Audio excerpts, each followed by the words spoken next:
সারাদিন কাজ করার পরে যদি দেখি ঘরটা পরিষ্কার আছে তখন কিন্তু মনটা অনেক ভালো লাগে, আবার দেখতে অনেক সুন্দর লাগে। আর দিন শেষে দেখা যায় যদি ঘর অপরিষ্কার থাকে তখন কিন্তু মেজাজ এমনিতেই খারাপ হয়ে থাকে। আসসালামু আলাইকুম, আশা করি সবাই ভালো আছেন। তো আমরা আল্লাহর রহমতে ভালো আছি। তো আজকে রান্না করার পরে ঘরের যে রান্নাঘরটা আছে ওইখানে দুইটা র্যাক ছিল, ওই র্যাকগুলো আমি একটু বাইরে বের করে একটু ধুয়ে তারপর আবার ওইখানে রেখে দেবো। তো ওইটার নিচে আবার অনেকগুলো ময়লা জমছিল, তো সবসময় তো আর নিচে এটা সরিয়ে ঝাড়ু দেওয়া হয় না। তো চেষ্টা করি যে 15 দিনে একবার হলো ওটা সরিয়ে ঝাড়ু দেওয়ার জন্য।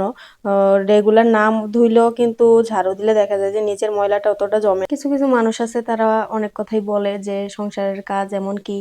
তো আমি যেহেতু আমার মতে আমি যে কাজগুলা করি বা যে কাজগুলা পারি, আমার মনে হয় না যে আমার বয়সের কোনো মেয়েরা এরকম কাজ সংসারের মধ্যে করে বা করতে পারবে। ছোটবেলা থেকে দেখছি যে আমার মা অনেক পরিশ্রমী একটা মানুষ। তো মায়ের গুণটাই কিন্তু আমি এখানে পাইছি।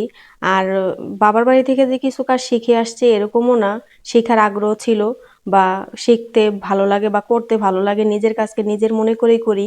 এই জন্যই কিন্তু এত কাজ করতে পারি। আর সব মেয়েরাই কিন্তু তার মায়ের কিছু বৈশিষ্ট্য পায়, তেমন আমিও পেয়েছি। মায়ের কিছু কাজ কাম মানে আইডিয়া করে রেখেছি যে এভাবে মা কাজ করে, তো আমিও এইভাবে চেষ্টা করি কাজ কাম করার জন্য। আর এরকম কোনো জিনিস নাই যে আল্লাহর রহমতে একবার দেখে সেটা না পারবো, এরকম কোনো কথা নাই।